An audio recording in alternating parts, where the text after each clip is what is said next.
There's a stretch of highway called Route 42, and it's become something of a local legend, or, more accurately, a local warning. It's a back road outside of town that snakes through dense forest and rolling hills, eventually vanishing into darkness as the lights from the last gas station fade behind you. For years, nobody's driven Route 42 at night. Not even the bravest truckers, the ones who say they've seen it all, want to risk it. The road itself has an almost palpable feeling of dread, like it's been left there to decay, completely forgotten. Locals say if you dare to drive it after midnight, strange things happen there, only rumors, people say. Stories to scare you. But for one young couple, Jess and Mike, these warnings only heightened their curiosity. They'd recently moved to the area and heard about the haunted road, so they decided to drive it one Friday night just to see for themselves. It was close to 1 a.m. when they turned onto Route 42. Mike drove slowly, his headlights slicing through the darkness and illuminating only the road directly in front of them. Jess held her phone, filming through the windshield. The air felt thick, almost suffocating, and an unnatural silence hung around them, as though the trees themselves were holding their breath. After about 10 minutes, Jess began to notice strange symbols scrawled on road signs and on trees along the road. They were faded but visible, markings that looked ancient and intentional, like someone had wanted to leave a message but didn't want it to be obvious. "It's probably just graffiti," Mike assured her, though he sounded uncertain. But as they drove deeper, Jess noticed something that made her heart race. There were no sounds. No crickets, no rustling leaves, just an overwhelming silence that pressed down on them, thick and heavy. Then, as they rounded a curve, something darted across the road in front of them. Mike slammed the brakes, and they both stared ahead, breathing heavily. They couldn't see anything, just the road stretching ahead into darkness. "Did you see that?" Jess whispered, her voice trembling.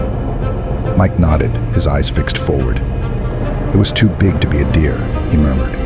They continued slowly, more cautiously now, peering into the shadows as if the darkness might suddenly reach out and grab them. But the road was empty. Suddenly, headlights appeared in the distance behind them. Jess exhaled in relief. Another car. "See, it's fine." The lights grew brighter, but as they watched, something strange happened. The car wasn't following the curve of the road, it was drifting straight toward them, blindingly fast. Mike stomped on the gas, but the other car kept pace, its headlights flooding their car with light. Jess looked back and gasped. It wasn't a car at all. It was more like a wraith, an indistinct shape with blinding lights where eyes should be, flickering and glitching as it moved. They drove faster, the phantom car growing closer and closer until it was nearly on top of them. Jess could feel a cold presence filling the car, like something had slipped in beside them, but she didn't dare look. They rounded another bend, and suddenly the phantom car was gone. Before they could even catch their breath, something else appeared in the headlights, a line of figures, standing perfectly still in the middle of the road. Mike barely managed to swerve, skidding as he pulled to a stop. They sat there, breathing heavily, staring out at the figures, whose faces were shadowed but unmistakably human. But there was something wrong about them. They stood too still, their postures too rigid, almost like they weren't really alive. "Turn around," Jess whispered, a note of desperation in her voice just as Mike shifted into reverse. The figures began to move, their heads snapping in unison to face them. They stared, and in that split second, Jess realized something terrifying. The figures didn't have eyes, just empty, black voids where their eyes should be. Mike hit the gas, and they sped backward, the figures melting into the darkness as they fled. Finally, they could see the faint lights of the main highway ahead. They were almost free, but as they reached the final bend, Jess noticed something in the trees to their left, someone standing there, watching them. A pale, ghostly figure in a torn dress, her eyes locked onto them, unblinking.